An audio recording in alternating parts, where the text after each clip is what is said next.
अस्सलामु अलैकुम वरहमतुल्लाहि वबरकातुहू। जिस मौजू पर मैं आज बात करने जा रहा हूँ, बातें तो बहुत तल्ख़ हैं, लेकिन सब हकीकत पर मबनी हैं। तमामी अहबाब पूरी क्लिप को गौर से समात करें। अभी कुछ टाइम पहले मेरे एक बहुत करीबी अज़ीज़ हाफिज़ इम्तियाज़ साहब ने एक क्लिप मुझे भेजी। पाकिस्तान के एक मौलवी साहब की, बुज़ुर्ग, गालिबन 20-25 मिनट की क्लिप है वो। मैंने उसे समात किया और दिल खून के आंसू रोने लगा। मैंने सोचा कि आप अहबाब से उसके मुताल्लिक़ कुछ गुफ्तगू कर लूँ। वो गुफ्तगू सुनने के बाद तो ऐसा लग रहा था कि वो पीर साहब इसी चीज़ का इंतज़ार कर रहे थे कि अल्लामा खादिम हुसैन रज़वी दुनिया से चले जाएं और मैं जनाबे वाला अपना उल्लू सीधा कर लूँ। बहुत दुख हुआ, बहुत तकलीफ़ हुई।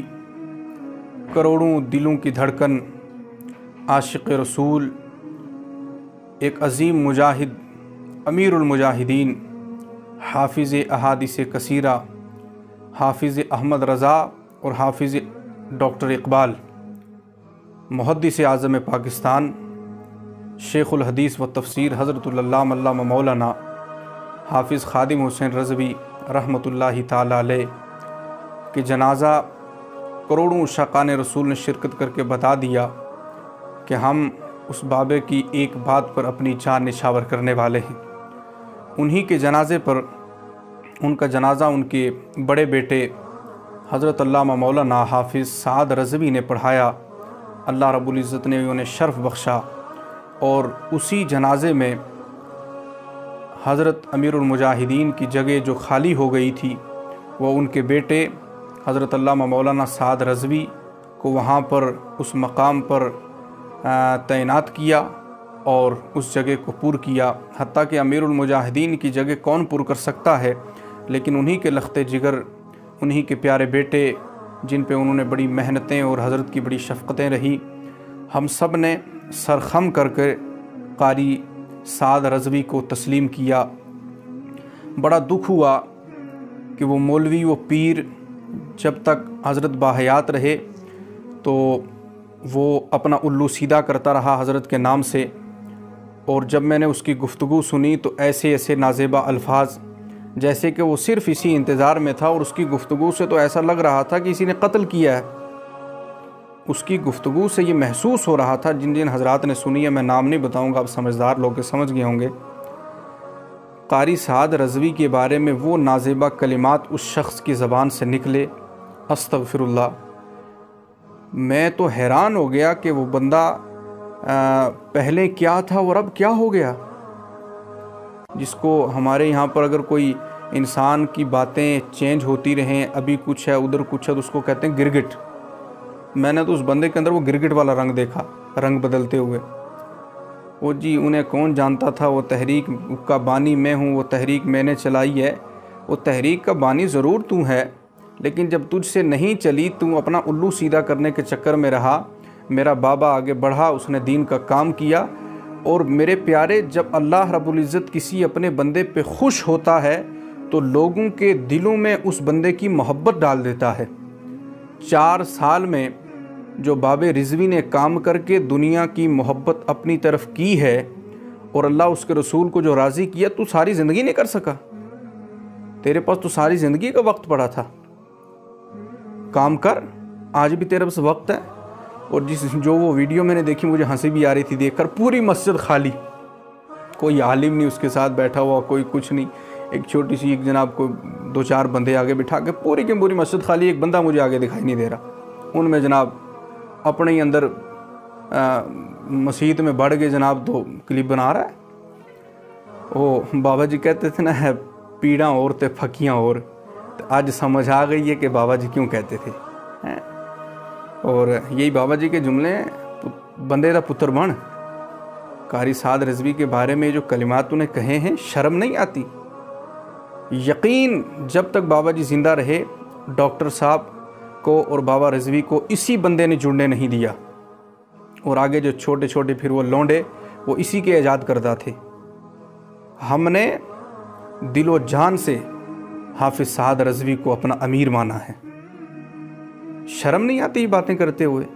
और मेरा ये पैगाम जितना हो सके आगे शेयर करें। आपको कोई वक्त नहीं लगता शेयर करने में, जितना हो सके आगे पहुंचाएं। हम तो यार हिंदुस्तान के रहने वाले हैं, हम तो बाबा जी से मिले नहीं, हमारा तो बाबा जी से कोई लेन देन का रिश्ता नहीं था, कोई मुलाकात नहीं थी, ना तो डॉक्टर अशरफ आसिफ जलाली से कोई हमारा लेन देन है। बस एक मोहब्बत और इश्क का मसला है। और नामूस रिसालत का जो काम इन दोनों मर्दों ने किया ना, सदियां पिलकता रहेगा ना ये बुढ़ा, इससे वो काम नहीं होने का।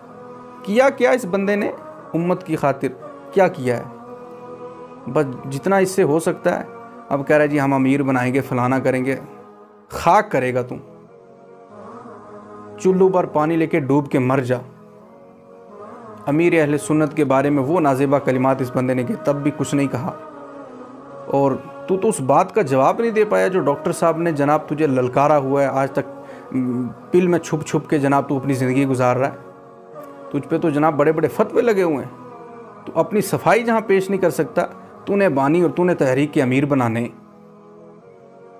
शर्म करो। और ख़ास करके पाकिस्तान की आवाम से मैं कहूँगा कि आप कहाँ सोए हो। और मुल्ला जी, ये खाली मस्जिद में बैठकर वीडियो बनाकर लोगों से बातें करना बड़ी आसान है। जिस दिन तेरा जनाजा होगा ना, उस दिन भी हम देख लेंगे।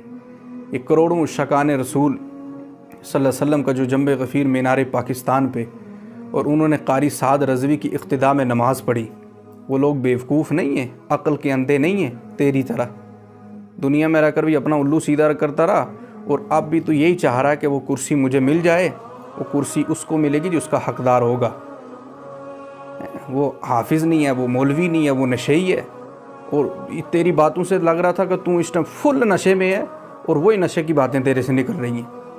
तो होश में नहीं है। इतना बड़ा बंदा होके, बुज़ुर्ग होके तो ऐसी बातें कर ही नहीं सकता। अफसोस की बात है।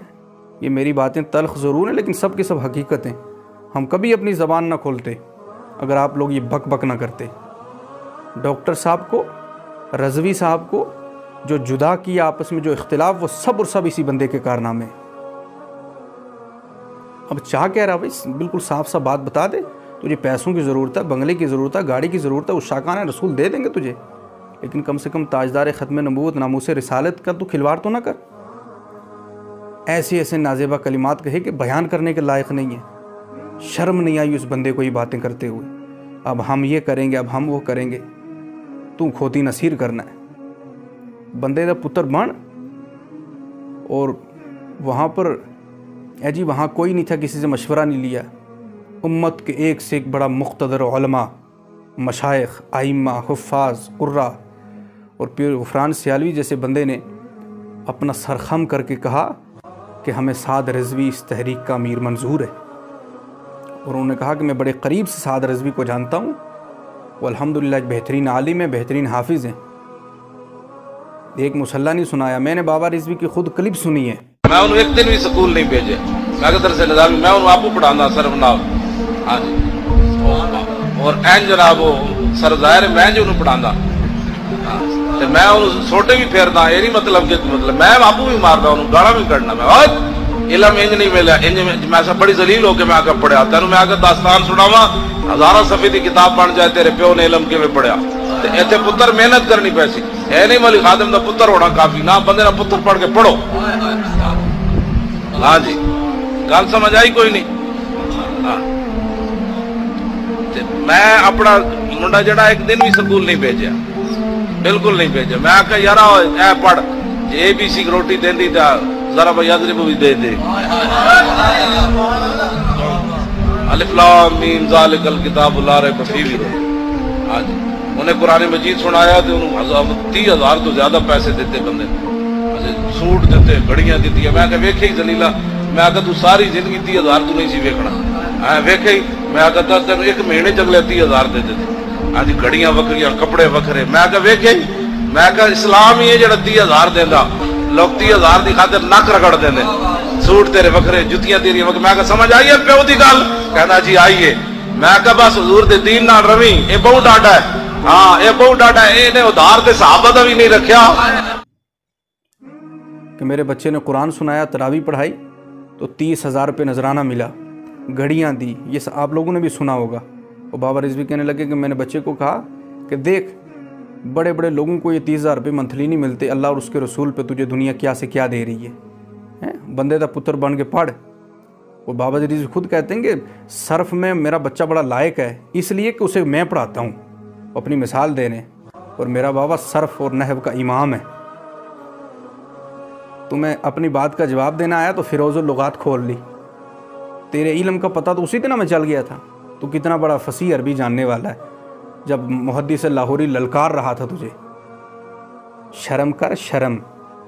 इस उम्मत को तोड़ना अगर जोड़ नहीं सकता तो तोड़ भी ना। खुदा के बंदे, खुदा का खौफ कर। ये अक्ल तेरी कहाँ घास चरने चली गई है? मेरे इस पैगाम को पहुँचाएँ उस बंदे तक। और आपको कोई ज़रूरत नहीं है उस शाकाने रसूल को कि उस बंदे की बातों पे गौर करें या तवज्जो करें। हमारा जो अमीर है, और इंशाअल्लाह क़यामत तक हमारा यही अमीर रहेगा। हूँ असां इस बुढ़े पिछे चलना है, इसी गल करने ने भी पता नहीं है। को बंदे का पुत्र बन यार, तुहानू हो की गया है? सारी जिंदगी तो बाबे नूं ते उन्होंने जुड़न नहीं दिता, कोई दीन का कम तुहाडे कोल होया नहीं। हूँ जनाब बाबा जी दुनिया तो चले गए तो बातें कैसे कर रहा है? वो खादिम हुसैन बच्चा, वो हकीकी मानू में खादिम हुसैन है। तो दुनिया च लित्ते रहन तुहाडे वास्ते, तो उत्थे भी लित्ते रही पुत्र। इसलिए सबसे मैंने ये आज ये बातें तल्ख इसलिए की हैं कि दिल पे ये बातें लगी हैं मेरी उस बंदे की, जब मैंने वो बातें सुनी। और उम्मत मुस्लिमा के नाम यही पैगाम है कि हमारा कायद, हमारा अमीर, हमारा रहबर अल्लामा साहब के बाद कारी साद रज़वी और जनाब डॉक्टर अशरफ आसिफ जलाली साहब हमारे कल भी अमीर थे और आज भी अमीर हैं। इन दोनों की जगह तो कोई नहीं ले सकता, ना बाबा रिजवी की ना डॉक्टर साहब की। ये हमारे सर के ताज। और मैं आपसे यही कहूँगा कि आप इन लोगों की बातों पे ध्यान ना दें। ये मुझे लग रहा है कि इन बातों में आपको मशगूल करके, आपको इधर उधर की बातों में जनाब लगा के ये उम्मत का नुकसान करने जा रहा है ये बंदा। इसलिए मिल्लत के नौजवानों, आप समझें, इन लोगों की साजिशों को समझें। इनको पता नहीं कहाँ कहाँ से फंडिंग आ रही है, इसलिए उम्मत को जोड़ा नहीं जा रहा, उम्मत को तोड़ा जा रहा है। आप इन बातों को समझने की कोशिश करें और अपने अकाबिरीन जो सही आलिम रब्बानी कहलाने के लायक हैं उनके पीछे हो जाएं। कारी साद रज़वी का भरपूर साथ दें। उनको इस टाइम आपके साथ की ज़रूरत है। इंशाअल्लाह वो बहादुर बाप का बहादुर बेटा है।